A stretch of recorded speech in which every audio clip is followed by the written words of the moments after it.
The storm rolled over the city like a living thing, heavy, angry, punishing, its thunder cracking through the night as if the heavens themselves were calling judgment down on the forgotten souls crowded inside the ancient Roman-styled auction square. Rain hammered against stone pillars and muddy ground, drenching chains, soaking wooden platforms, and slicking the backs of criminals who had already surrendered to whatever fate waited for them at dawn. But in the trembling heart of that storm, a young Omega girl ran for her life. Lyria's bare feet slapped against the wet cobblestones, splashing through puddles that had formed in the uneven grooves of the alley floor. Each step sent a fresh bolt of pain up her leg where her ankle had twisted earlier, and blood from a torn cut smeared behind her in the rain. Her ribs ached so sharply that each breath felt like a blade sliding through her chest, but she kept moving, kept fighting against the cold, the darkness, and the hands that wanted to drag her back to that iron cage. She could still hear them, the wolf catchers, shouting over the thunder. Their boots struck the ground like war drums. Their torches spat orange sparks into the stormy sky. Their growls blended with the weather's fury, creating a hunt song that every Omega instinct inside her recognized as a warning: you are prey. Run. Her hair clung to her face, soaked and heavy, plastered against her cheeks as she gasped for breath. Her tattered dress stuck to her skin, the fabric torn from too many days of running and too many nights spent hiding in temple ruins or abandoned vendor carts. The cold wind sliced through her like a knife, making her entire body tremble. Hunger twisted inside her belly, deep, sharp, and merciless. She hadn't eaten since yesterday, and the small piece of bread she had shared earlier with a stranger had been the last thing she'd had. She regretted nothing about sharing it. But right now, she needed strength she simply didn't have. A burst of torchlight flashed across the alley behind her, and Lyria pressed herself against a decaying wall. She tried to quiet her breathing, tried to ignore the scream in her muscles, tried to pretend her heart wasn't pounding loud enough for every wolf catcher in the city to hear. But her fear was too raw, too exposed. The storm's roar swallowed her silent pleas, leaving her feeling small in a world built to break people like her. The marketplace ahead glowed with firelight despite the downpour. The roaring voices of the crowd carried through the square. Jeering, mocking, bargaining for flesh as casually as if their currency wasn't broken bones and stolen futures. The wooden platforms loomed like gallows, each one crowded with prisoners, thieves, accused traitors, wolves accused of shifting without permission, Omegas accused of daring to run. Heavy iron chains rattled with each movement, each sob, each defiant stare toward the sky. Lyria slipped behind a crumbling marble pillar just as two guards stormed past, torches raised high. She held her breath until her lungs burned. The pillar was cold beneath her palms, slick with rain and moss, but it was the only thing keeping her upright. Her legs shook violently beneath her, threatening to give out. She pressed her forehead against the stone, closing her eyes for one fragile heartbeat. She wasn't supposed to be here. She wasn't supposed to exist like this, starving, hunted, invisible. But the world didn't care about what was fair. Not for a girl like her. Not for an Omega born to a pack that saw her as more trouble than worth.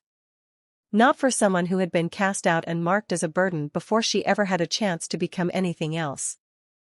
A flash of lightning illuminated the entire square, revealing everything in startling detail. The broken columns that still bore carvings of wolves from ancient times. The guards stationed at every entrance, torches flickering despite the wind. The auctioneer standing proudly beneath a canopy as if the storm were nothing more than an inconvenience.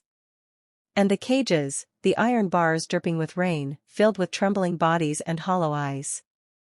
Lyria swallowed hard, forcing down the lump in her throat.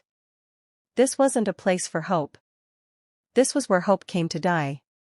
Bootsteps splashed through the puddles behind her again, closer this time. She could hear the breath of the men hunting her.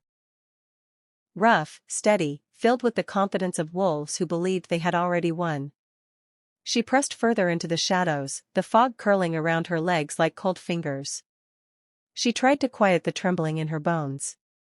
She tried to become still, small, nothing. But fear twisted inside her chest like an animal fighting for release. Spread out, a guard barked. The little rat didn't get far. Check behind the pillars. Her heartbeat stuttered. Lyria flattened herself against the pillar, but she could already feel the heat of their torches creeping toward her. She risked a glance around the corner and saw a guard silhouette approaching. The flame in his hand flickered, battling against the rain. His eyes scanned the darkness, sharp and hungry. Her breath hitched. She closed her eyes. Even the storm seemed to pause. Then, a whispered voice rose from the darkness, not harsh, not mocking, but soft, almost pleading. If you're listening, stay close. Don't run. Her eyes shot open. The voice didn't belong to a guard. It came from somewhere lower, somewhere gentler, somewhere to her right. She turned her head slightly. There, sitting at the base of another pillar, half hidden in shadow, was a figure she hadn't noticed before. A man hunched beneath a ragged cloak, his head bowed as if he were nothing more than another forgotten soul seeking shelter from the rain. But she felt something immediately. An energy that didn't belong in a place like this. Something steady. Something quiet. Something strong. He lifted his head just enough for her to glimpse the shape of his jaw beneath the hood. Rain dripped from the edge of the cloth, masking his expression, but she could feel his eyes on her. He shouldn't have been able to see her through the fog and darkness. But he did. And the strangest thing happened, her panic paused. Not vanished, not disappeared, but paused. As if her fear suddenly didn't know what to do with itself. The guard's torch swung toward her pillar again, snapping her out of that brief, unsettling calm. She forced herself to stay still, palms pressed hard against the cold stone.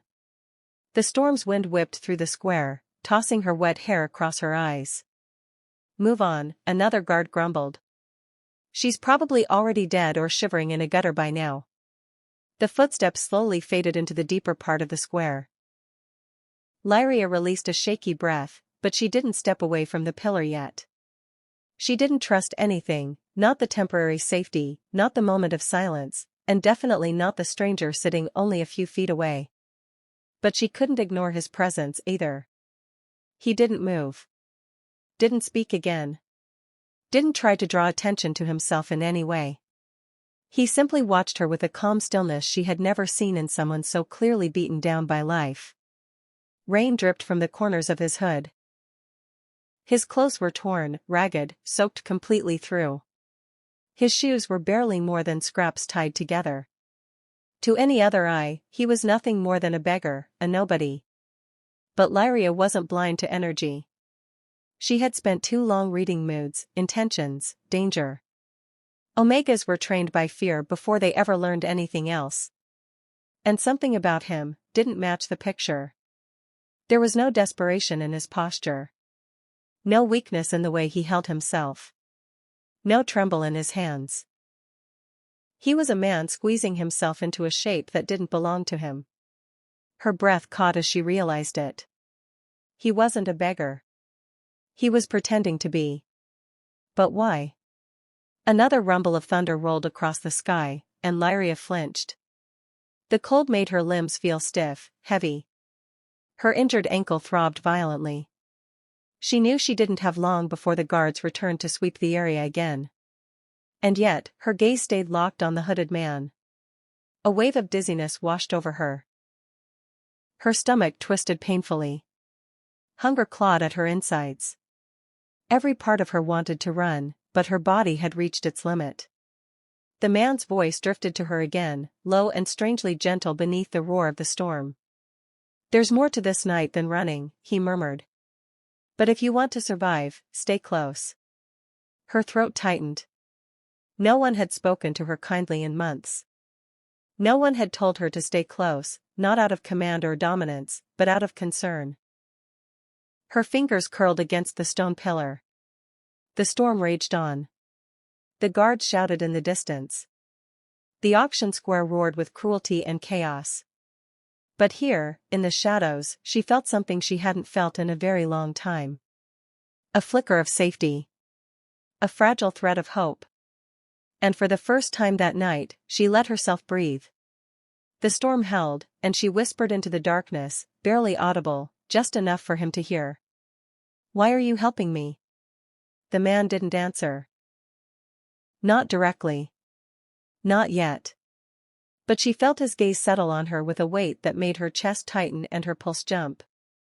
Like he already knew who she was. Like he had been waiting for her. Like her arrival was not an accident at all. And then, softly, soft enough to be mistaken for a prayer, soft enough to make her heart tremble, his voice cut through the rain. "There are more stories like yours," he said. "If you're listening, stay close. Don't run. And if you ever need a place where voices like yours matter." His head tilted slightly toward her. "There's always Alpha's desire stories." The storm swallowed his words, but the meaning stayed. A call for sanctuary. A whisper of belonging. A voice reaching out to the most forgotten soul in the square. Lyria closed her eyes. Just for a moment. She allowed herself to believe it. The storm still pulsed through the alleys long after the auction square had settled into its restless night rhythm. The rain softened from its earlier rage, but every drop still carried the tension of a city that hunted anything weak enough to be cornered. Lyria pressed herself against the cold stone, feeling the echo of thunder slipping away like a warning that had run out of breath. The shadow of the beggar, the man who wasn't really a beggar, lingered only a few feet away, steady and unshakable, as though the storm had shaped itself around him. His presence wrapped around her like heat in a frozen wasteland. He didn't touch her. He didn't need to. The air between them was enough to make her bones vibrate. He cornered her slowly, deliberately, giving her room to breathe while still blocking every escape route. Not a threat. Not a captor. But something far more complicated, far more dangerous. His voice came out low, almost cautious. "You shouldn't be here alone." Lyria swallowed hard. Her lungs were still raw from running, but something about the way he spoke made her breath catch for an entirely different reason. He wasn't scolding her. He was worried. The kind of worry that didn't make sense for a stranger, especially not one draped in rags with mud streaked across his jaw. She lifted her chin, though her hands trembled. "I didn't have a choice." The man's gaze softened, but he stepped closer, examining her like he was reading a page she thought she had burned years ago. "That ankle, you ran a long way on it." She flinched. The pain had numbed, but his attention made it spike back to life. He shouldn't know that. He shouldn't know anything about her.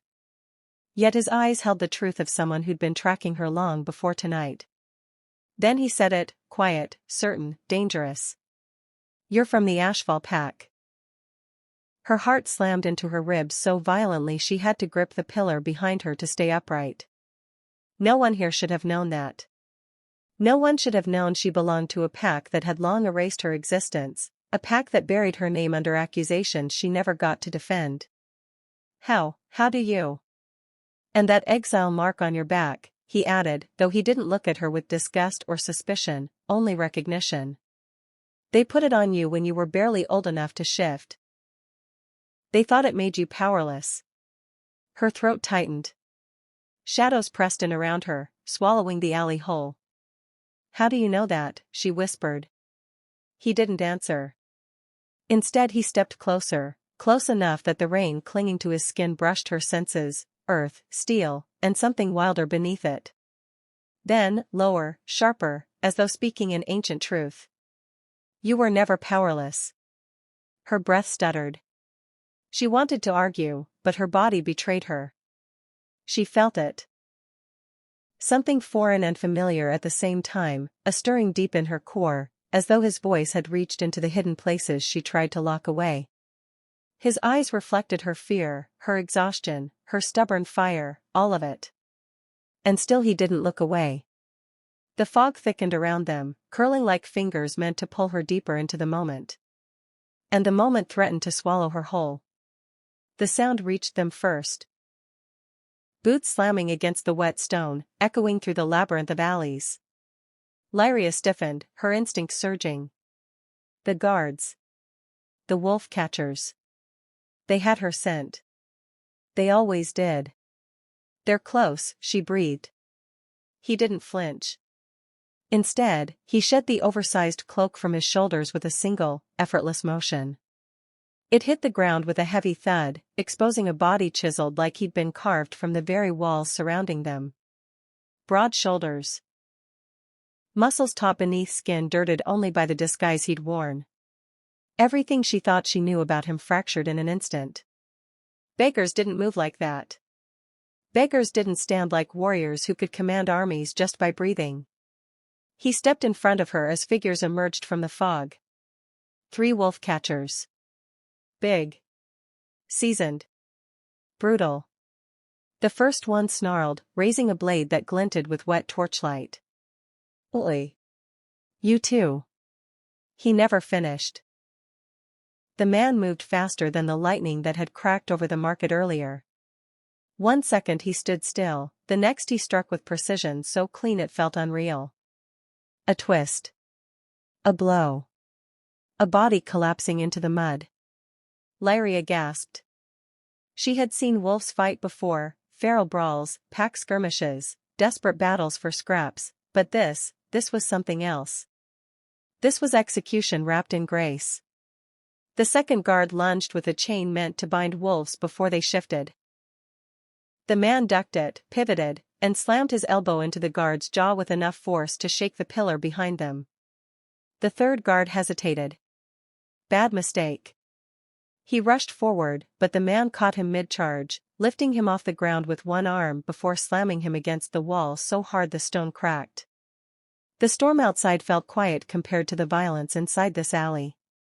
When everything went still, Lyria could only stare. She stammered. He wiped a streak of blood from his cheek, his chest rising and falling with calm, measured breaths. "We need to move," he said gently. "There'll be more." She couldn't even form the words. Beggars did not fight like that. Wolves barely fought like that. What was he? She felt it before she understood it. The air charged around him, vibrating with something ancient, something primal. His presence filled the narrow alley, pressing into her skin, her pulse, her breath. His energy wasn't just strong. It wasn't just dominant. It was alpha. Not a loud alpha. Not a boastful alpha. But the kind that didn't need to announce itself. The kind that existed like gravity, constant, inescapable, quietly overwhelming. Lyria took a shaky step back, but her body leaned forward all the same. Her wolf, weak, silenced, buried under scars, lifted its head for the first time in years. The sensation tore through her, raw and startling, leaving her hands trembling. "You feel it too," he murmured. She shook her head even as she nodded. You're not a beggar." His lips curved, not quite a smile but something softer. "And you're not weak." The words hit deeper than he could possibly know. They pushed through walls she'd built out of necessity, walls forged from exile, starvation, and years of being hunted. She felt the truth inside them, pulsing like a forgotten heartbeat. He stepped closer. She didn't retreat this time. His voice dipped lower. "You have power in you, Lyria. You just haven't been allowed to use it." Her breath caught. Her name. He said it like he owned it. Like it belonged in his mouth. "How do you know me?" she whispered. His eyes held 1,000 unspoken answers. "Because I've been looking for you." Her stomach growled, loud, sharp, humiliating. She froze, heat rushing to her cheeks, but the man didn't laugh. He didn't pity her. Instead, he reached into the inside of his discarded cloak and pulled out the small piece of bread she had given him earlier at the market. It was still wrapped in the cloth she'd tied around it. "You kept it?" she whispered. He nodded, placing it into her hands like a sacred offering. "You needed it more." The simplicity of it broke something open inside her. No one had given her anything in years without expecting blood or obedience in return. But he had kept the bread untouched. Hours after she'd given it, before he revealed what he truly was. You saved it for me? She asked again, her voice trembling. I saved it because it came from you. Her chest tightened. A warmth spread through her despite the cold rain, settling in the places she thought were frozen forever. She tore a piece of the bread, the taste rough but comforting. He watched her, not with hunger but with a kind of reverence she didn't understand. She extended the rest to him without thinking. Share it. For the first time, he hesitated. A flicker of emotion crossed his face, surprise, or maybe something deeper, something old. Finally, he took a small bite, his fingers brushing hers. The contact jolted her like a spark. Not painful. Not overwhelming. Just awakening. Something shifted between them. Quiet. Powerful. And dangerously alive. He led her through the maze of ancient streets, instinctively avoiding patrols, market guards, and the lurking wolf catchers who prowled through the fog with torches raised. He moved like someone who knew every crack in the city, every shadow, every place danger liked to hide. Lyria stayed close behind him, not because she trusted him completely, but because something inside her felt drawn to him as though pulled by an invisible thread. Each time he glanced back to make sure she was still with him, a strange warmth fluttered in her stomach. They slipped through a broken archway, down a narrow corridor, through a tunnel half flooded from the storm. He guided her with a steady certainty, his hand occasionally brushing her arm, not enough to claim her, but enough to let her know she wasn't alone. For the first time in years, she felt almost safe. But safety in this city was always temporary. As they climbed the steps that would lead them out of the market boundaries, a howl rose in the distance, low, guttural, and unmistakably hostile. Lyria stiffened. Her wolf shrank back inside her with instinctive fear. The man stopped. His back straightened. Something ancient rippled through his posture, dominant, powerful, unyielding. They're tracking us, he said quietly. She bit her lip. How close? He turned slightly, just enough that she could see the sharp edge of his jaw, the tension in the muscles near his neck. Close enough that they won't stop until they have you. Her stomach twisted. Why? I'm nobody. He looked at her fully then, eyes glowing faintly beneath the flicker of torchlight from far behind them. You are not nobody, he said. And you have no idea how many wolves want what you carry inside you. The fear in her chest pulsed harder. What do I carry? He reached out gently, brushing a strand of wet hair away from her face.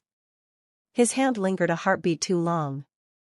A power your old pack tried to bury. A power you don't know how to use yet. She swallowed. And you? He exhaled, slow and deep. I'm the one who's going to keep you alive long enough to learn. But behind them, closer now. Another howl shattered the fragile quiet. The man's eyes darkened. The wolf beneath his skin pushed, straining for release. Stay behind me, he murmured, his voice transforming into something dangerous and primal. Their connection sparked again, brighter, hotter, more terrifying than before, and she realized something she hadn't dared consider until now. Whatever he was, warrior, outcast, alpha. He wasn't done fighting for her. And the night wasn't done hunting them. The forest's breath wrapped around them, cold and damp, the air carrying the faint metallic scent of distant lightning. Lyria followed him because her legs no longer knew how to stand on their own. Danger stalked the edges of every shadow, yet the silence between them felt heavier than any threat waiting in the trees. His back was just ahead, broad, steady, carved with the quiet authority of someone who'd learned to carry whole worlds without flinching. But she couldn't forget the moment he lifted those guards as though their weight meant nothing. She couldn't forget the way he looked at her after. Like he already knew the parts of her she had never shown another soul. Her breath trembled. The more distance they put between themselves and the market square, the louder her memories pressed against her skull. She tried to swallow them back, but they clawed their way up with the same relentless force as the storm gathering above. A soft rumble of thunder cracked somewhere behind the clouds. It sounded too much like the night everything fell apart. Her steps faltered. She didn't mean to stop, but her body moved on instinct, as if some invisible hand had reached inside her and pulled her backward. The cold ground under her feet felt exactly like the mud by the pack gates that night. The scent in the wind, smoke, wet soil, flames guttering in the distance, was the same. She blinked, and suddenly she wasn't in the forest anymore. She was back there. Rain slammed down like the sky was being torn open. The elders stood in a crooked line beneath the torchlight, their shadows long and unforgiving across the stone. The Council Alpha held a decree in one hand and judgment in the other. Lyria remembered her wrists bound behind her back, rope digging into her skin hard enough to leave ridges that took weeks to fade. She remembered the taste of blood on her lip from when one of the enforcers shoved her to her knees. Her father stood near the gate. He didn't look at her. She called his name, quietly at first, then with the raw fear of a child who didn't understand why the world had turned against her. He didn't move. Didn't blink. Didn't breathe her name back into the night. A hand shoved her shoulder, and she fell into the mud. Rain washed over her like punishment. The decree was read aloud, each word slicing deeper, dangerous. Unstable. Cursed. Forbidden. She felt her stomach twist now, in the forest, as the echo of that moment returned with cruel clarity. Her fingers curled around her arms, nails pressing into skin, trying to hold herself together. She didn't notice when he turned back toward her, only that the air shifted. "You stopped," he said softly. She swallowed hard. "Just, give me a moment." He didn't move closer, but something in him stilled, as if he already sensed where her mind had gone. She didn't want him to see the inside of her memories. They were jagged, ugly, soaked in fear she never fully outran. But the storm inside her refused to quiet. The night she lost control, truly lost it, was etched into her bones. It came after weeks of punishment, isolation, hunger so deep she could barely think. She'd returned from gathering firewood when the Omega boy guarding the storage hut accused her of stealing meat. She denied it. He shoved her. She spiraled into the dirt. Something cracked open inside her. Not anger. Power. A single breath later, her wolf clawed up through her skin. Not a full shift, her body had never completed a transformation before, but a half-born blaze surged down her arms. Her paws, still forming, slammed into the ground and a silver flame erupted, scorching a circle around her. The boy shrieked. Elders ran. Torches dropped into the mud as panic swallowed the compound. They screamed about omens and curses and the fall of their pack. She remembered trying to stop the flames, but the power wasn't something she commanded, it commanded her. It burned bright and fierce, illuminating every face twisted in fear. When the flames faded, they dragged her away. Now, in the forest, her breath cracked. Her chest tightened. She pressed her palms into her eyes, trying to shut the memory back inside. "You're shaking," he murmured. She hadn't noticed. She hadn't noticed anything except the past tearing through her like claws.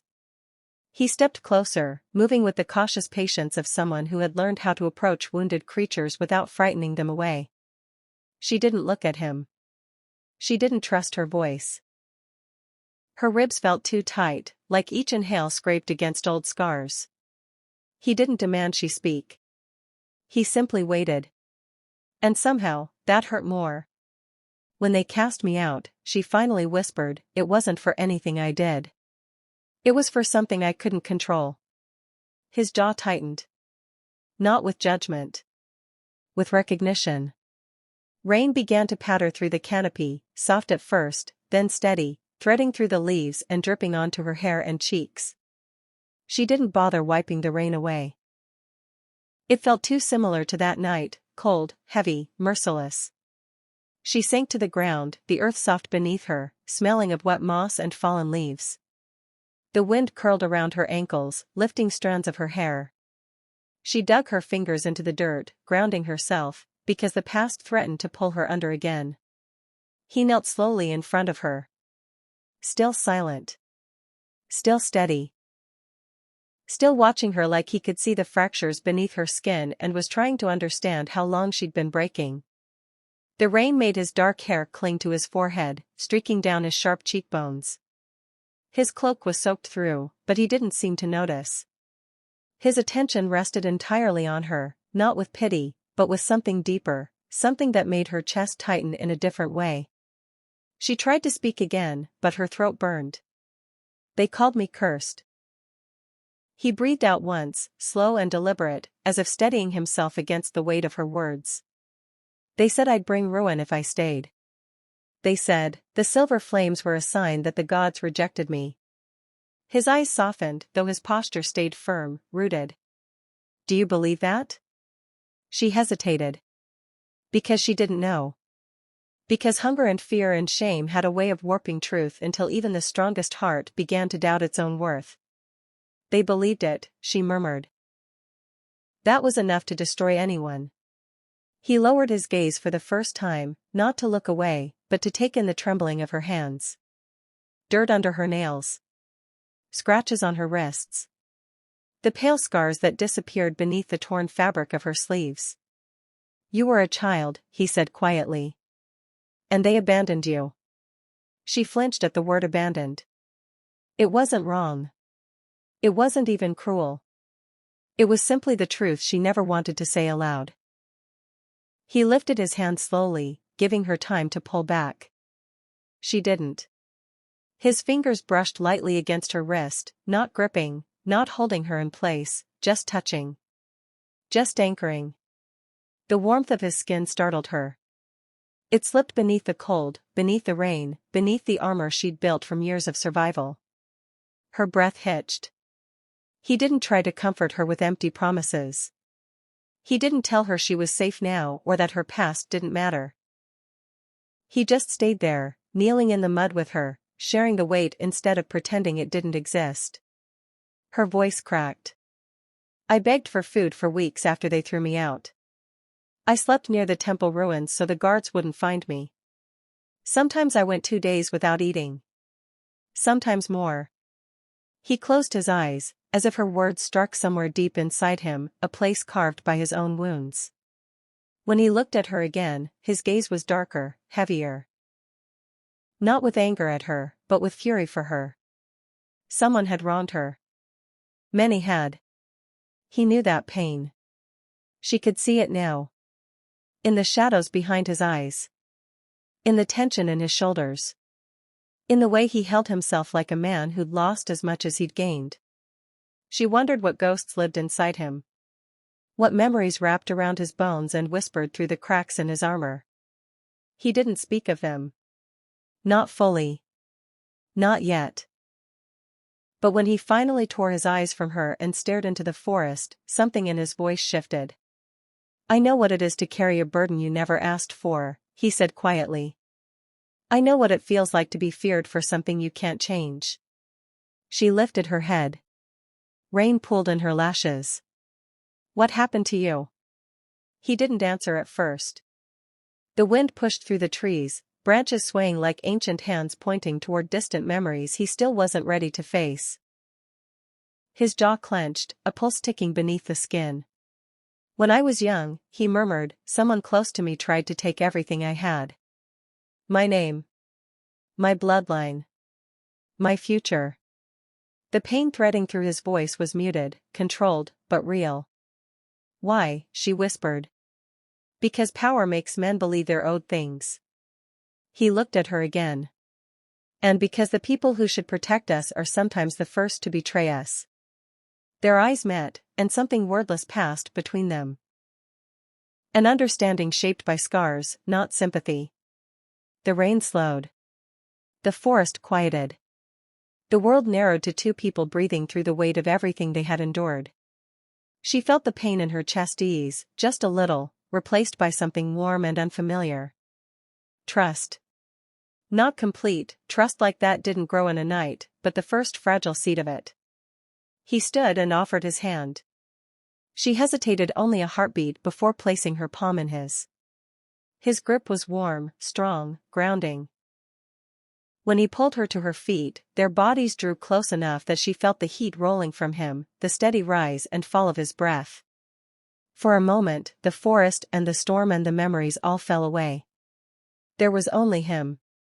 And the quiet truth that they were both made of the same wounds, stitched together by the same lonely nights and the same battles against the world. He stepped back, just enough to give her space. But his eyes stayed locked on hers, as if he feared she might disappear if he looked away. "We should move," he said softly. "The guards won't stop until they find you."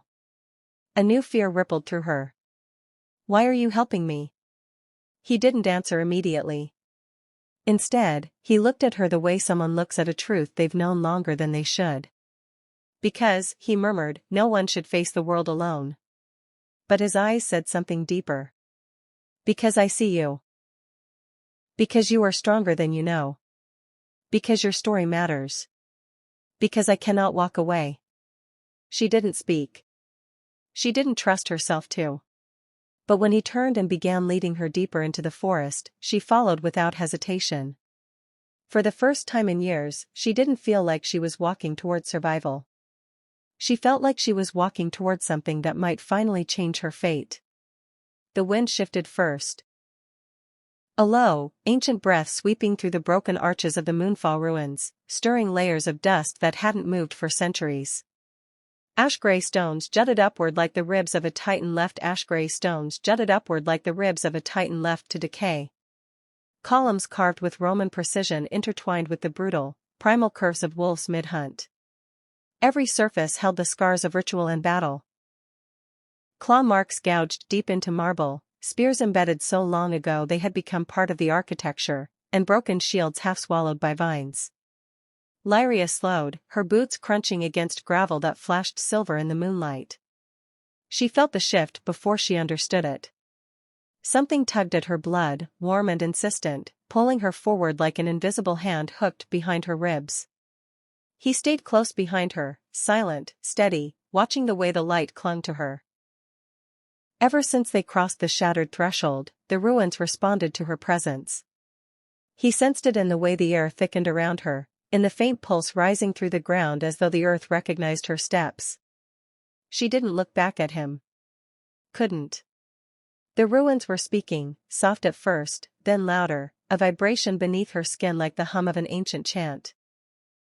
She moved deeper under the collapsed colonnade, past the mosaic floor depicting wolves and soldiers intertwined in combat and communion, past the altar split cleanly down the center as if by a blade of moonlight itself. A broken dome loomed ahead, its edges jagged, exposing the sky. Moonbeams poured through the opening in one uninterrupted shaft, falling directly across the central courtyard, a courtyard carpeted in stone tiles arranged in the shape of a flaming wolf's head. Her breath caught. The pull became a thrum. The Moonfall ruins had awakened for her. He stepped beside her then, jaw tight, eyes scanning every shadow. "Lyria, something's responding to you." She lifted a trembling hand toward a pillar etched with spirals of fire and fanged wolves. Her fingertips brushed the stone. And the carvings ignited. A sharp gasp left her as silver light rippled outward from her touch. One symbol flared, then another. Flames carved from ancient stone burned without heat, racing up the pillars, across the courtyard, weaving through the ruins in a chain reaction that illuminated everything with shimmering brilliance. The entire temple responded to her. He reached for her wrist. "Lyria, wait." But she stepped forward, drawn to the crescent-shaped dais at the center of the courtyard. The light surged with her every movement. The ruins pulsed like a living heart. The symbols, they were waking because of her. She approached the dais, her chest tight with a mixture of fear and awe. Symbols covered its surface, rings of fire, wolves with wings of smoke, runes shaped like spiraling embers. Some were sharp and violent, others fluid and elegant. All of them lay dormant. Until her shadow fell across them. The instant her foot touched the marble platform, every symbol flared alive as though inhaling her presence. Blazing silver light shot through the grooves, traveling outward like rivers of liquid moonfire. The beams crawled up the ancient walls, across fallen statues, illuminating forgotten faces of warriors who once guarded this place. He whispered her name, but it sounded swallowed by the roar of awakening power around them. Lyria dropped to her knees, her hand pressed to one glowing rune. Heat burned beneath her skin, not painful, but claiming. A resonance moved through her bones, deep and primal, like something inside her had always been waiting for this moment to breathe. "What are you showing me?" she whispered to the glowing symbols. The light answered with a soft pulse. Then another. Then a deep, resonant thrum that echoed through the entire ruin. He took one step toward her, but the symbols flashed, throwing a sudden ring of light between them, a barrier, protective and absolute. He reached out, fingers brushing the glowing air, but it would not let him cross. His voice tightened. "Lyria, what's happening?" Her eyes remained locked on the symbols beneath her palm. "They're waking, because they know me." Silver light shimmered across her skin, blooming in faint patterns. Not fully formed. Not yet. But enough for him to see the beginning of something ancient beneath her flesh. The first flame was responding. A shift in the wind cut the charged silence. From behind the cracked archway at the far end of the courtyard, a shape emerged, slow, deliberate, cloaked in shadows. The air grew cold. The light dimmed around the edges of the ruins as if bowing in respect. An elderly priestess stepped forward, her back bent with age, her hair white as frost. A strip of dark silk covered her eyes, tied tightly, hiding the blindness etched across her face. And yet she moved unhesitatingly, as though guided by something far older than sight. He stepped in front of Lyria instinctively, shields raised within every sense. The priestess lifted a thin hand. "There is no threat from me, Wolf King. If I wished her harmed, destiny would not have brought you here." He didn't move. "Identify yourself." The woman let out a breath, more a sigh of centuries than a sound from living lungs. "I am the Oracle of Moonfall. Keeper of the first flame. Watcher of the line that has slept for ages." Her blindfolded gaze shifted toward Lyria. "And this child has woken what no one else could." Lyria rose slowly, the light still flickering beneath her skin. Every instinct told her she should fear this woman. Yet something deeper, something older, kept her rooted. The oracle stepped closer, her step soundless despite the cracked stone beneath her feet. When she stopped before Lyria, the air stilled. Her voice softened, trembling with reverence. "Child of the Flame." The title struck Lyria like a physical blow. Her pulse stuttered. She swallowed, her voice a thin thread. What does that mean?" The oracle lifted a withered hand, tracing the air near Lyria's cheek without touching her. "Your blood carries the spark of the first flame. Lost for generations. Thought dead. Hidden by fate until the world broke enough to need its rebirth." Her head tilted slightly. "You were always meant to return here. The flame remembers its own." He stepped closer, barely restraining the growl in his throat. "What flame? What destiny? Speak plainly." The oracle turned her head toward him. "If I speak too plainly, the path collapses. If I speak too vaguely, she dies." Her blindfolded eyes faced Lyria again. "But this much you must know, she is the beginning and the end of the prophecy you fear." Lyria's breath hitched. Her knees threatened to give. "Why me?" she whispered. "Why would something ancient choose me?" The oracle didn't answer. Instead, the light struck. Pain ripped through Lyria's spine so violently she dropped to her hands. Silver light exploded across her skin, racing up her arms, her neck, her back. Ancient sigils carved themselves through her flesh, not cutting, but burning with light so pure it seared through the air. Her scream tore free, echoing against stone. He lunged forward, but the barrier flared, stopping him cold. His fists slammed against it, rage twisting his features. "Let me through." The oracle did not move. "This is her becoming. You cannot interfere." Lyria collapsed onto her side, trembling uncontrollably as symbol after symbol carved itself into existence, rings of flame, wolf fangs, spirals of light that pulsed with every uneven breath she took. Her heart hammered so fast she thought it might burst. "Make it stop," she whispered, voice breaking. The oracle knelt beside her. "The first flame does not wound. It awakens. Endure, child. It is almost done." But Lyria's vision blurred. The ground tilted. The ruins pulsed in time with her heartbeat, each pulse heavier than the last. Her skin glowed so fiercely she looked carved from moonfire itself. Then, everything went white. Her body went limp. The barrier shattered the instant she fell unconscious. He reached her in one desperate leap, sliding to the ground and pulling her limp body into his arms. Her head rested against his chest, her breathing shallow, irregular. The mark still glowed across her skin, faint now, but undeniable. "Lyria," he whispered, his voice raw. He brushed strands of hair from her face with shaking fingers. "Stay with me." She didn't respond. His throat tightened painfully. He pressed his forehead against hers, swallowing a surge of fear so fierce it hollowed him out. "You hear me? You don't leave me. Not now. Not when I just found you." Her fingers twitched weakly, the slightest movement, but it was enough to break him. He wrapped his arms around her more tightly. Every breath he pulled sounded like a prayer he didn't know he was capable of uttering. "Please," he whispered, voice cracking, "come back."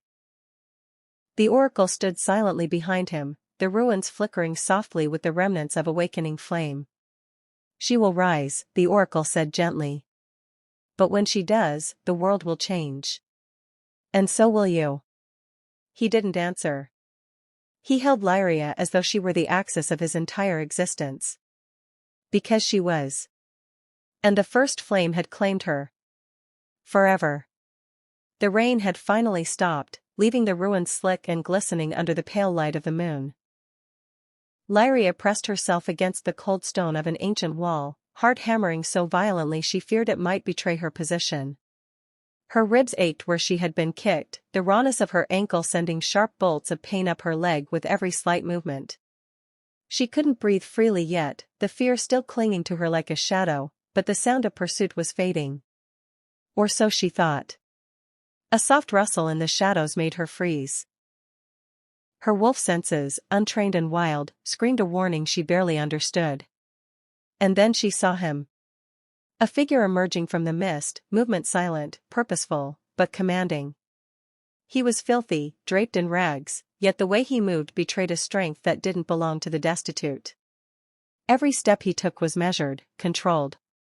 Lyria's chest constricted, every instinct screamed to flee, but something about the certainty in his stride rooted her to the spot.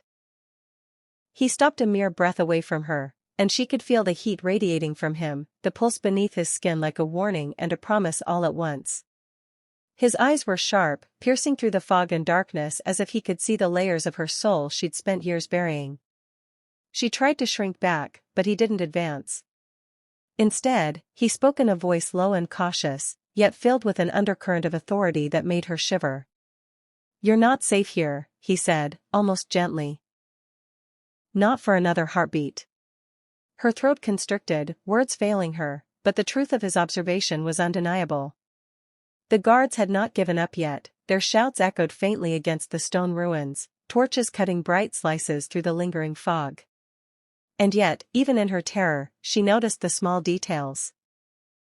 The way he moved like a predator yet held himself in a restraint that made him approachable, the faint scent of wolf on him, rich and raw, mixing with the earthy damp of the ruins. Before she could respond, the shadows erupted. 3 wolf catchers emerged, weapons glinting. Lyria wanted to run, but her ankle screamed betrayal. The man, this beggar, this stranger, threw off his tattered cloak, revealing a body sculpted like it belonged in the stories of warriors. Muscle and bone moved with precision and grace, each strike against the assailants deliberate, controlled. He dispatched them with movements that blurred in the rain-slicked darkness, blows landing with enough force to incapacitate yet careful enough not to kill unnecessarily. Lyria's eyes widened, disbelief rooting her to the spot. You're not a beggar," she whispered, awe and fear mingling in her tone. He turned to her then, expression softened but no less intense. His eyes, dark and deep, held hers as if measuring the truth of her words. "And you," he murmured, "are not weak." There was no mockery, no judgment, only recognition. Her chest tightened at his words, a warmth spreading through her, fragile and terrifying in its intensity. He handed her something small, wrapped carefully in cloth. Her fingers trembled as she unwrapped it. Bread. The very same bread she had offered him earlier in the marketplace, the only sustenance she had that day, given in pity, yet now returned untouched, offered to her with a reverence that made her cheeks burn. "You needed it more than I did," he said softly. The simplicity of it, the selflessness, made her stomach twist with emotions she couldn't name.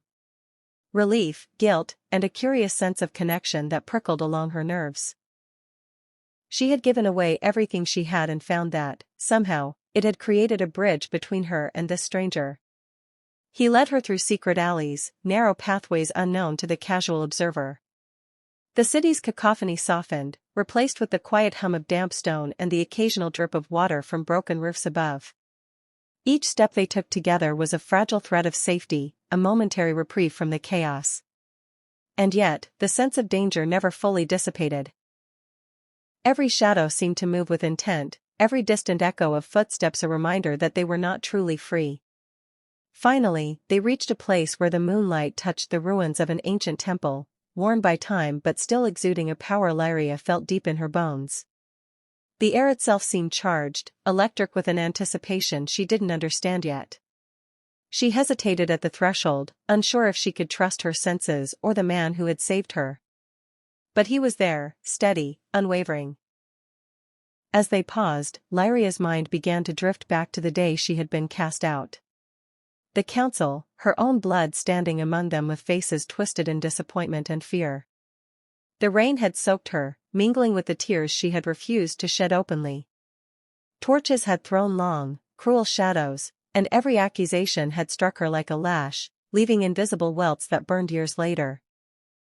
She had tried to explain, to plead, but her voice had been lost among the shouts and anger of the elders. Even her father, the one she had hoped would protect her, had turned his gaze away, sealing her exile with silence that spoke louder than any word. And then, the night her forbidden power had awakened, the silver flames that had erupted from her paws, illuminating the darkness with a light she had never controlled. The elders' screams, the panic in their eyes, and the declaration that she was cursed had left her trembling, not from cold, but from a fear that she was a danger even to herself. The shame had become her companion, guiding her into the alleys, forcing her to scavenge for scraps, sleep under the open sky, hidden among temple ruins where the rats were more comfortable than humans.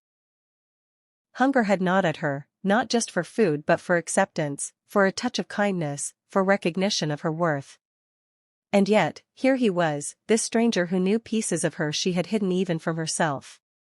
He listened as she recounted fragments of her pain, never interrupting, never judging.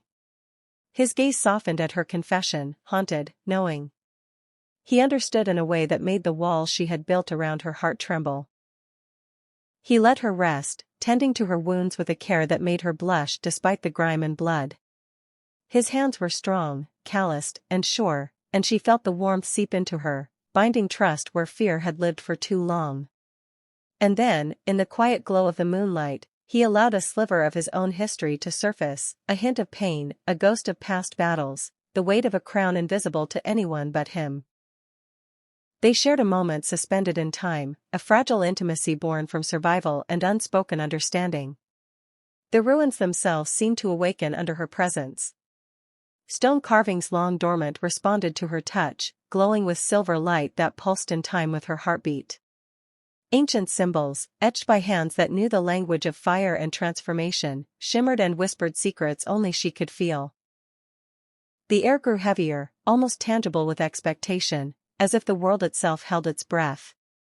From the shadows emerged a figure, draped in time-worn robes, blind eyes glinting with knowledge and unseen power. The priestess's voice was a rasping, melodic echo, calling her child of the flame. Lyria's knees buckled beneath her, as if the weight of her destiny had suddenly pressed into her bones. Symbols etched themselves across her skin in an intricate lattice, glowing faintly, marking her with a power she hadn't dared to hope was hers. She collapsed against the stones, overwhelmed by the realization that her life, her struggles, her pain, had led her to this moment of reckoning. He held her then, steadying her trembling frame against the jagged stone. His voice was low, barely more than a whisper, filled with reverence and fear alike. "Lyria," he said, her name a prayer, a tether to the world she feared losing. She clung to him, both terrified and comforted, sensing in him the same fierce need to protect, the same fear of loss she carried in her own chest.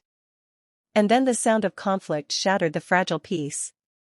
Rival alphas emerged from the shadows, their intent clear in every tight jaw and narrowed gaze. "She is dangerous," one barked, the words cutting through the night with a steel-edged certainty. Battle erupted with a roar that shook the stones beneath them. He moved like a force of nature, every strike precise, every motion protecting her even as chaos swirled around them. The wind carried the clash of steel and the growls of wolves alike, and Lyria felt her heart lurch with fear and awe in equal measure. The battle left the ruins strewn with the echoes of anger and blood, and when it ended, Lyria found herself blamed, cast out even within the sanctuary of the stones. She ran, driven by terror and guilt, her bare feet slick on stone and mud. He followed, the distance between them stretching with tension and unspoken words, both wounded by the fear of what her destiny might demand. At last, they paused by the flickering remnants of a fire, the night wrapping around them like a living thing. Her hands shook as she reached for him, pressing cloths to his wounds, desperate to ease the pain she saw reflected in his eyes. And then he spoke, voice soft, confessional, revealing a truth that stole her breath. He was Alpha Cashin, the billionaire ruler feared across the lands, the man who had hidden behind rags and shadow to test the loyalty of those around him. Her chest tightened, disbelief warring with awe. "But, you were nothing to me," she whispered, voice trembling. "But you," he said, eyes blazing with an intensity that made her knees weak, "you fed me when I had nothing. You saw me."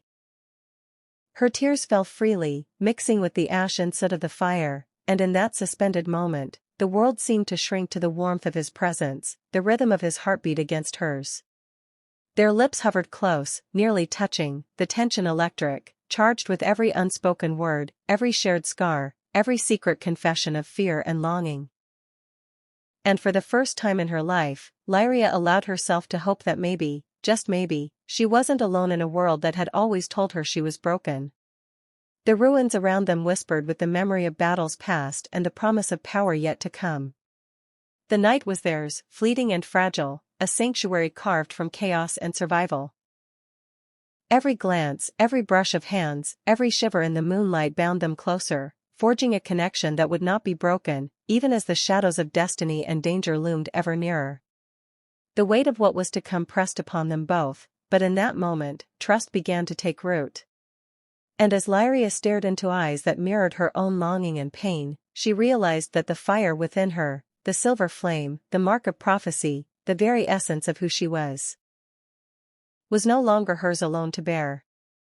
It was shared, carried in the space between them, a spark waiting to ignite into something that could not be denied, something that could not be ignored. And he, the man who had walked through shadows to find her, who had fought with the precision of a predator yet held the gentleness of a guardian, became her anchor, her mirror, her first and fiercest connection to a world that had always told her she had no place in it. The night deepened around them, silent witnesses to a bond forged in fire, blood, and silver light, a bond that would not be broken, no matter the storms ahead. The night air was heavy with tension, thick enough to choke on. Lyria barely breathed, her chest heaving, her hands trembling as the council emerged from the darkness of the ruined temple, their presence like a storm descending upon her fragile sanctuary. Torches flared in their hands, casting long, flickering shadows across the broken stones, illuminating faces filled with judgment and fear. They called her cursed, their voices sharp as shattered glass, slicing through the fragile veil of hope she had clung to. Every syllable pressed down on her heart, each accusation like a hammer striking her ribs. You are the prophecy, one of them spat, voice dripping with contempt. The one who will bring ruin to our pack. You are destruction incarnate. Her breath hitched, disbelief and fear colliding in her chest. Her hands curled into fists, silver flame sparking unintentionally at her fingertips, the raw energy trembling with the weight of her rage and despair. The light danced across the council's faces, reflecting horror, suspicion, and greed. They had never seen power like hers controlled by mercy, by hesitation, by fear of hurting the innocent, and they recoiled from it as if it were a plague. Cassian stepped forward, his eyes dark pools of fury and conflict. Every muscle in his body tensed, the predator and the protector warring inside him. The council demanded he surrender her, voices raised, teeth bared, and he felt the weight of duty pressing on his shoulders like an anvil. He looked at Lyria, at her tear-streaked face, at the trembling in her body, and his heart clenched. "Do not," she whispered, voice barely audible, almost broken. "Please, do not choose them over me." The words, soft and desperate, shattered the last of his hesitation. His jaw tightened, and he inhaled, letting the storm inside him settle just long enough to speak. "She is mine to protect," he said, voice low, dangerous, unwavering. "No one touches her. No one." Before anyone could respond, the council twisted the prophecy further, their mouths dripping with venom. "She will burn everything. She will consume the pack. Your alpha's own hand cannot stop her once the flames rise." The accusation landed like lightning across her soul. Fear ignited anger, anger ignited power, and without thinking, she lashed out. Silver flames erupted from her hands and danced along her arms, flickering across the stones, washing the council in blinding light. Their screams and cries of fear echoed into the ruins, bouncing off the walls, making her flinch at the intensity of what she had done. She hadn't meant to hurt anyone, only to defend herself, only to assert that she existed and would not be subdued. But the council recoiled, their fear as sharp as knives, and she saw it reflected in their eyes, disgust, terror, judgment. Her body shook violently, tears blurring her vision, and she turned on her heel, running into the dark forest beyond the temple. Each step was fueled by panic, by the ache of betrayal, by the crushing weight of being feared for what she was, feared for her power, feared for simply existing. Her sobs rang out, broken and ragged, as the silver flames around her fingers sputtered and faded, leaving her trembling in the cold night. Cassian's roar followed, a sound that shook the forest itself. He stood in the midst of the council, chest heaving, eyes blazing with fury so raw it threatened to rend the stones themselves. "She is not yours." His voice thundered across the ruins, shaking the air. "You will not touch her. Anyone who lays a hand on her will answer to me. I swear it." The council faltered, faces pale, teeth grinding. For once, their authority, their power, was challenged not just by prophecy but by sheer, unrelenting will. Cassian's anger was a storm, and it was focused entirely on them, a protective force born from love, from loyalty, from recognition of the bond that had formed between him and Lyria. Meanwhile, Lyria ran deeper into the forest, branches clawing at her skin, roots threatening to trip her, yet she barely felt the pain. Her mind was a whirlwind of despair, confusion, and self-loathing. She collapsed beneath a gnarled old oak, the earth damp and cold beneath her trembling body. Rainwater dripped from the leaves above, soaking her hair and mingling with her tears. Her limbs ached, not just from the chase, but from the relentless weight of being marked as dangerous, as cursed, as something no one could love without fear. She curled into herself, shivering, every instinct telling her to disappear, to vanish from the world that had never accepted her. She thought of her father, of the council, of the market streets where she had been hunted and spat upon. Every memory was a knife twisting in her chest. "I was born for pain," she whispered into the night, the words more of a resignation than a thought. Her breaths were shallow, ragged, and each one felt like pulling air through a net of sorrow. The forest seemed alive, watching, waiting, holding its breath with her.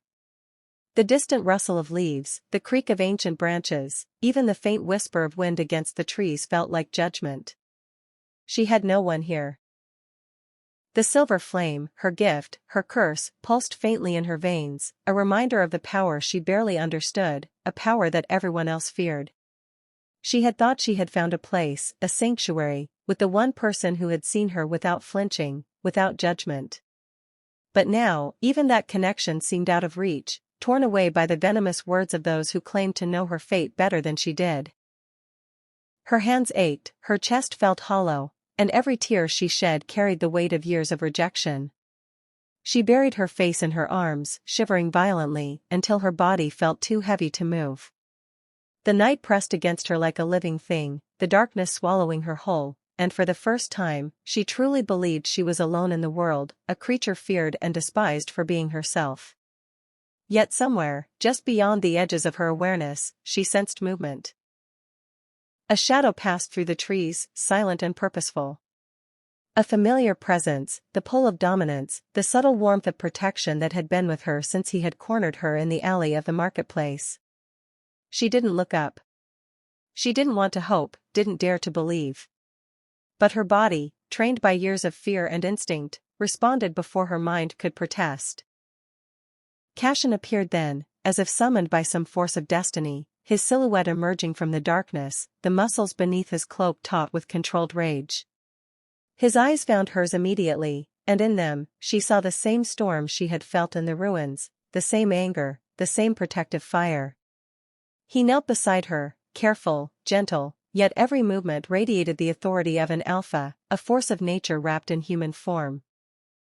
"Lyria," he said, voice soft but commanding, carrying her name like a sacred invocation. "Look at me. I am here. You are not alone.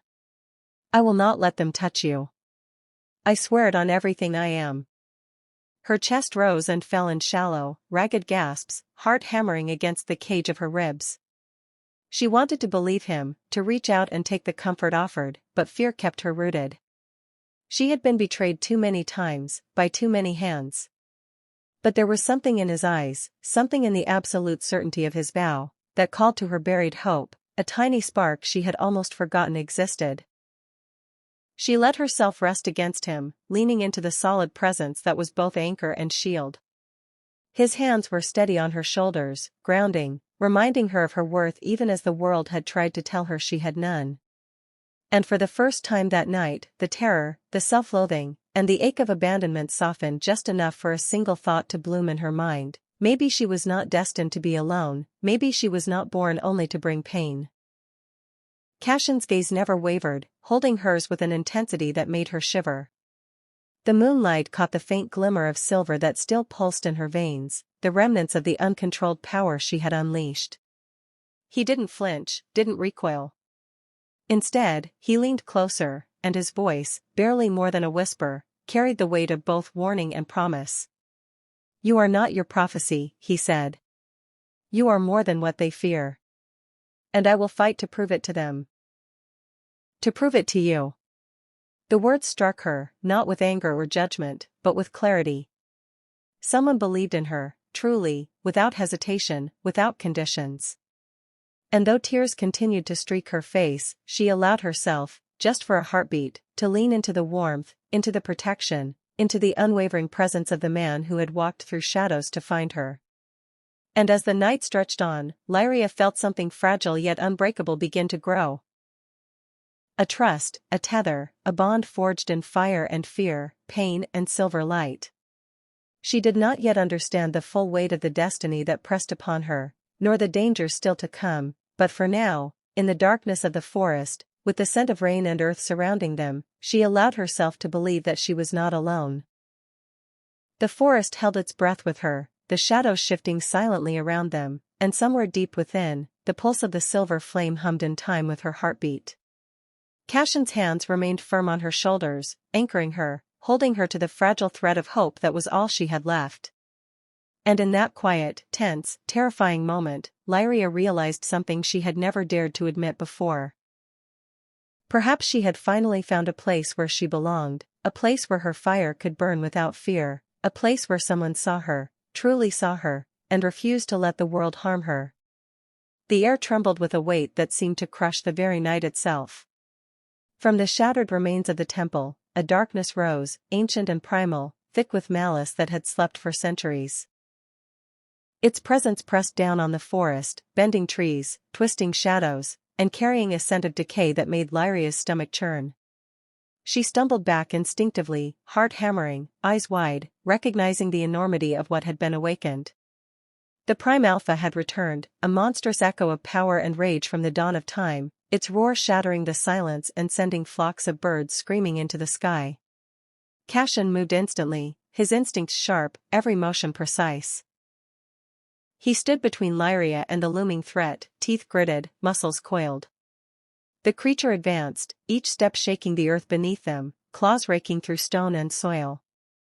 Cashin's voice carried over the rumble of the beast, low and commanding, rallying the pack and warning the enemy alike. "You will not touch them," he roared, voice raw with fury. His fists were a blur of motion, striking with calculated force, yet each attack pushed him back. Even he, the Alpha, the warrior, the man who had walked through shadows and survived, found himself straining against the sheer magnitude of the darkness. Lyria's chest tightened as she watched him struggle. Fear surged through her, sharp and bitter, but alongside it bloomed something else, an undeniable recognition that she could no longer stand aside.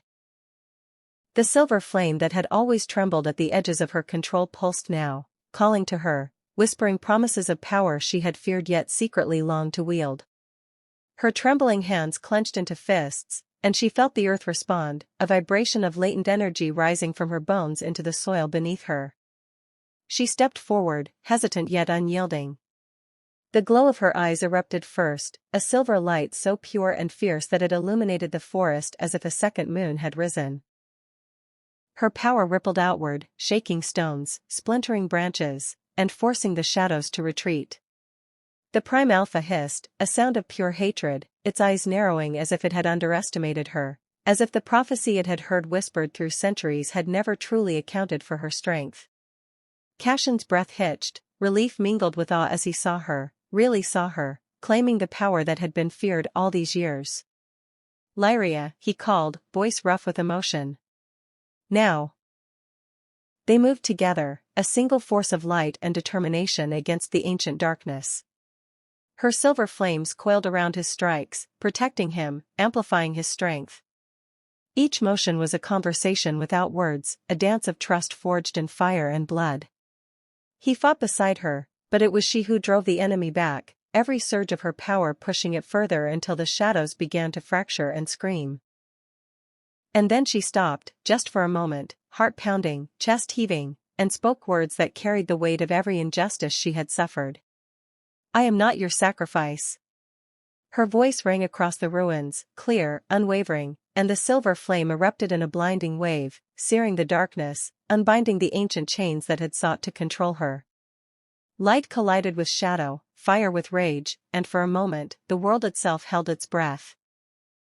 The enemy fell, a monstrous roar giving way to silence.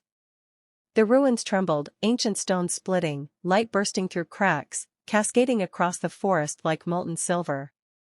Even the moon seemed to pause, bathing the scene in an ethereal glow. Lyria staggered, still radiant, still trembling, but triumphant. The forest was silent now, save for the low, steadying breaths of Cashin as he steadied her, hands firm on her shoulders, eyes reflecting pride, awe, and something softer, deeper, something that tethered them together in the aftermath of chaos. And in the quiet that followed, Lyria's voice softened, almost to herself, almost to the world. "Would you have chosen me, or feared me too?" The words hung in the air, a whisper to the darkness, a question that lingered even as her power ebbed back into her, leaving only the faint glow of silver in her veins. Cashin's hand tightened around hers, his thumb brushing over her knuckles. "I would choose you," he murmured, the fire in his voice less of anger now and more of unwavering devotion. His presence was a shield, a home, a reminder that she was no longer alone in a world that had sought to break her. The night softened, the moon casting a gentle glow across the battered ruins. And in that moment, a subtle pulse beneath the earth, a tremor that ran through the roots of the trees, hinted at a power that had not yet revealed itself.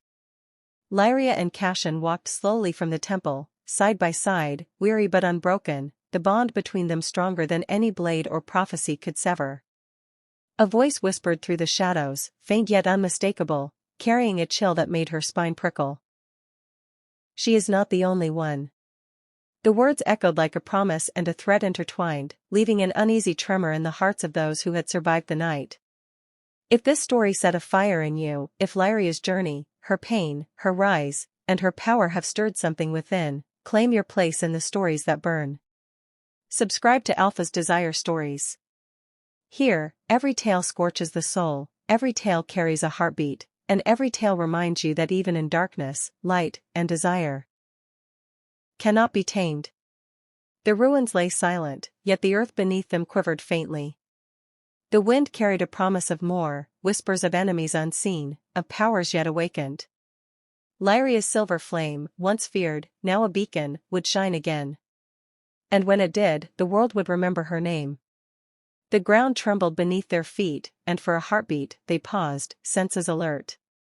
A shadow moved in the distance, far larger than any wolf or human. It lingered just beyond the edge of perception, a pulse of ancient energy that matched her own. Cashin's hand found hers again, steady, grounding, tethering her to the present, to hope.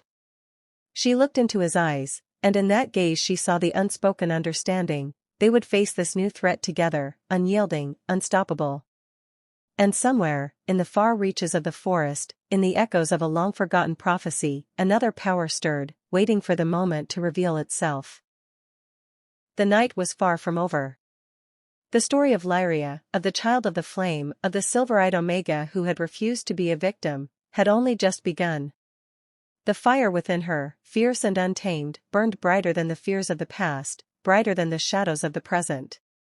And as she and Cashin disappeared into the forest, hand in hand, the world shifted, aware that destiny had awakened, and that more battles, more revelations, more power, were coming. The whispers of prophecy mingled with the wind, carrying a chilling message to those who would dare oppose her. She was not alone. The fire she carried would not be extinguished. And somewhere, lurking in the darkness beyond the trees, others would rise, drawn to her power, waiting for the day when their paths would cross. If you felt the heat of this tale, if your heart raced with every strike of flame, every pulse of silver, every whispered word of longing and defiance, claim your place now.